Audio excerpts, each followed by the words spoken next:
Assalamualaikum warahmatullahi wabarakatuh. A'udzubillahi minasyaitonirrajim. Bismillahirrahmanirrahim. Alhamdulillahirabbil alamin. Kami panjatkan rasa puji syukur kehadirat Allah Subhanahu wa taala. Shalawat berserta salam Allahumma shalli ala sayyidina Muhammad wa ala ali sayyidina Muhammad sallallahu ala Muhammad sallallahu ala Muhammad. Lalu apa kabar kawan-kawan semuanya? Teman-teman dimanapun Anda berada ya. Selamat berjumpa kembali ya. Semoga kawan-kawan dalam keadaan sehat walafiat, panjang umurnya, semoga banyak rezekinya, dan hutangnya semoga cepat lunas. Amin amin ya rabbal alamin. Kali ini saya akan membuat video menjawab pertanyaan kawan-kawan ya. Yang pertanyaannya itu diantaranya seperti ini. Pak Ustadz, sudah saya coba ATM saya bacakan selawat sudah beberapa kali, sudah beberapa hari, kok masih kosong gitu. Ya kayak itulah yang banyak bertanya itu. Ya ternyata ATM yang saya selawati beberapa hari tidak ada isinya, bohong. Ada yang sampai bilang seperti itu. Ya. Kemudian ada juga yang minta amalan. Pak Ustadz minta amalan. Ya, supaya ATM saya terisi 5 miliar.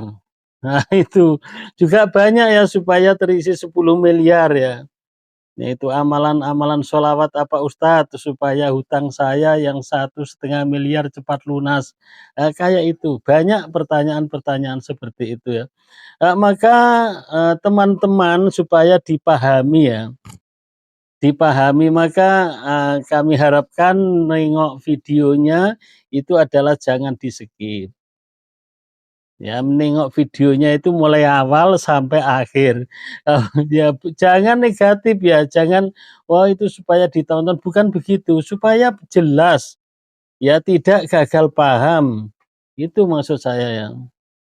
Ya, itu yang pertanyaan itu dan minta amalan supaya dapat 10 miliar, 15 miliar itu nanti tidak ada lagi setelah pahamnya.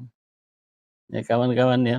Jadi seolah-olah ya kalau saya pikir itu kawan-kawan itu memahaminya agar ATM-nya terisi itu memahaminya itu seperti ini. Setelah dibacakan sholawat sekian ribu terus ATM-nya itu terisi sekian miliar atau sekian ratus juta begitu. Ya kayak bin Salabin itu loh, kayak orang sulap dikira seperti itu ya. Itu kurang tepat cara memahaminya. Ya, kalau siapa yang membaca selawat terus nanti ATM-nya terisi sekian itu kurang tepat. Ya. Begini cara memahaminya ya. Logikanya yaitu ilustrasinya seperti ini. Ada dua orang, yang satu itu petani taruhlah, yang satu itu pegawai di perusahaan. Sama-sama mengamalkan sholawat, ya dapatlah ijazah sama ya. Siapa yang membaca apa itu sama membacanya 5.000 per hari. Yang pegawai kantor tadi ya 5.000 per hari, terus yang petani tadi ya 5.000 per hari. Kemudian yang pegawai kantor tadi mendapatkan berkah membaca sholawat, diangkat jadi direktur, diangkat jadi ketua apa itu manajer perusahaan begitu. Nah, kemudian yang petani tadi ya dia mengamalkan sama. Nah, apakah ya pertanyaannya seperti ini? Apakah yang petani pun juga nuntut, loh saya kan ngamalkan sholawat, lah kok saya nggak diangkat jadi kepala kantor? Nah itu kan bagaimana sih, kan tidak masuk logikanya ya. Begitu pula umpama ada dua orang yang sama tempatnya, sama desanya. Yang satu itu kena penyakit penyakit yang ganas ya, penyakit kanker lah umpama. Ya penyakit kanker. Kemudian yang orang yang satu ini tidak sehat-sehat begitu saja. Padahal tempatnya sama, makanannya ya sama-sama terjaga, olahraganya ya terjaga. Kemudian yang tidak sakit tadi bilang begini, nggak ada itu yang sakit kanker itu, bohong itu. Masa ada sakit kanker? Saya di situ beberapa tahun pun nggak ada penyakit kanker. Nah, pertanyaan saya, kalau Allah itu sudah memberikan penyakit kanker, apa semua orang itu kena penyakit kanker? Kan tidak ya. Jadi secara logikanya bahwa manusia ini mempunyai jalan hidup masing-masing, mempunyai kisah hidup masing-masing. Ya. Jadi tidak sama kok terus yang petani tadi ingin diangkat karena dapat keberkahan, diangkat jadi kepala kantor kan nggak masuk logika itu. Seperti itulah mengamalkan sholawat itu. Ya. Kalau ada seorang yang mengamalkan sholawat ya, membacakan ATM-nya, terus terisi sendiri, itu memang ada. Ya memang ada, maka itu harus disyukuri ya. Ya, harus disyukuri dan itu merupakan anugerah dari Allah, bukan tidak ada.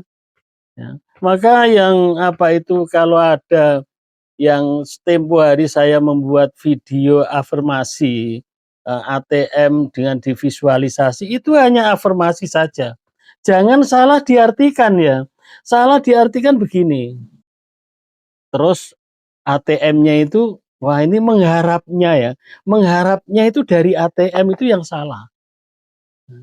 Jadi semua itu walaupun dia afirmasinya itu afirmasi ATM tadi dengan visualisasi, tetapi mengharapnya adalah dari Allah. Maka ada kawan yang bilang ini sesat itu, syirik itu, bilang begitu. Mengharapnya itu bukan ATM-nya itu yang diharapkan.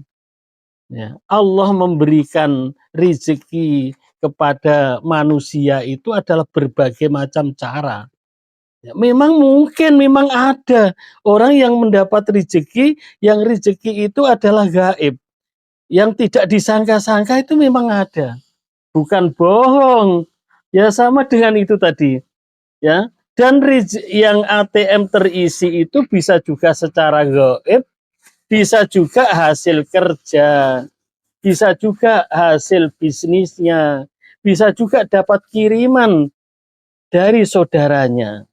Dengan berkahnya petani tadi, petani yang biasa dia panen itu dapat 2 ton umpama, dengan keberkahan membaca sholawat, dia adalah taninya bisa mendapat berlipat ganda sampai 5 sampai 6 ton, ya, itu kan sama saja.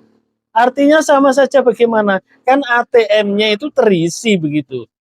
Ya, kalau yang pegawai tadi, yang kerja tadi diangkat sebagai atasan, sebagai pimpinan, yang petani adalah berkah hasil pertaniannya. Begitu pula dagang. Dengan membaca sholawat itu dagangan kita menjadi laris. Nah itu berkahnya, ATM-nya bisa terisi. Nah, dengan bisnis kita, dengan rekan kita, rekanan bisnis, untung yang berlipat, ya untung yang banyak sekali masuk ATM. Itu maksudnya ya. Itu maksudnya. Dan yang perlu digarisbawahi bahwa orang membaca sholawat itu adalah istiqomah. Orang membaca sholawat itu yang jelas adalah dimudahkan rezekinya, berkah rezekinya. Ya, jangan jangan asal dihitung sama-sama 5.000 yang dia adalah sudah tidak bisa seperti itu. Karena yang apa itu yang memberikan keberkahan ya selain kita percaya itu keberkahan dari ibadah, yang memberikan itu bukan kita, itu hak Allah, hak mutlak Allah. Walaupun sama ya, walaupun sama membacanya, si A itu bisa sudah mendapat keberkahan membaca sholawat, yang si B itu belum, ya, belum mendapat. Itu yang menilai ya, yang menilai, yang menakdirkan itu hak Allah. Maka yang perlu diketahui siapa yang membaca sholawat dengan istiqomah, yang pertama adalah dimudahkan keberkahan rezekinya dan diberikan beberapa rahmat dan diberikan apa itu mudah terkabul doanya. Nah, itu yang terakhir ya, Ya, itu ada dasarnya ya membaca Al-Qur'an, membaca sholawat itu bukan asal ya. Membaca sholawat ini perintah ya di dalam Al-Qur'an juga ada yang sudah kita dengarkan, sering kita dengarkan, dalam hadis pun ada. Ya, innallaha wa malaikatahu yusholluna 'alan nabi ya ayyuhalladzina amanu shollu alaihi wasallimu taslima. Itu adalah perintah. Dan yang diperintahkan itu orang yang beriman. Maka kalau yang tidak beriman dia mengatakan seperti ini wajar ya. Bohong itu. Itu bohong. Keberkahan itu bagi orang yang percaya. Kalau tidak percaya ya tidak akan mendapatkan keberkahan. Jadi itu ya cara mengartikan apa itu ATM kita setelah membaca sholawat adalah dapat keberkahan, dapat isi.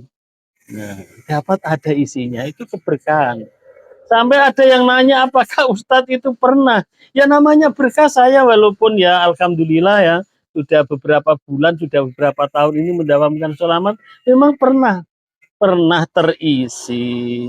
Dan yang banyak adalah isinya itu adalah dari hasil bisnis, dari saudara. Itu juga keberkahan dari membaca sholawat. Bukan terus semata-mata tadi ya yang perlu saya sampaikan, ada Allah itu memberikan rezeki itu berbagai macam cara. Ada yang secara gaib, ada yang tidak disangka-sangka, tahunya dapat, tidak masuk akal. Ada yang masuk akal. Kalau yang masuk akal kan yang kerja dan lain sebagainya itu. Nah itu ya cara memahami ya. Semoga video kita yang pendek ini sudah terjawab. Ya sudah terjawab. Jangan seperti bin Salabin. Ya, dan apa itu istiqomah ya, perlu saya sampaikan yang terakhir adalah membaca sholawatnya itu istiqomah. Istiqomah itu sampai kapan Ustadz? Ya terus namanya istiqomah selama masih nyawa ini masih ada di badan, namanya istiqomah. Istiqomah yakin dengan pertolongan Allah, kemudian sabar, ikhlas ya, dengan tawakal. Kalau lima-limanya ini kita miliki, insya Allah ya, insya Allah keberkahan hidup ya, rezeki kita akan dimudahkan oleh Allah Subhanahu Wa Taala. Nah, demikian, mohon maaf ya kalau ada kesalahan dan yang belum puas apa dengan jawaban saya ini, seperti itulah cara mengartikan. Jangan asal sekian dapat uang sekian. Itu kan kalau yang masuk akal, ini rezekinya ada yang tidak masuk akal. Nah, demikian. Mohon maaf atas segala kesalahannya. Ya, bagi sahabat-sahabat, kawan-kawan yang doanya belum diijabah oleh Allah Subhanahu wa taala, boleh ditulis di kolom komen di bawah ini ya. Nah, banyak-banyak doa itu termasuk ibadah. Nah, ini berkali-kali saya sampaikan, jangan lupa ya, doanya itu dimulai dengan baca sholawat terlebih dahulu. Ya, semoga hajatnya cepat diijabah oleh Allah Subhanahu wa taala. Amin amin ya rabbal alamin. Thank you very much. Assalamualaikum warahmatullahi wabarakatuh.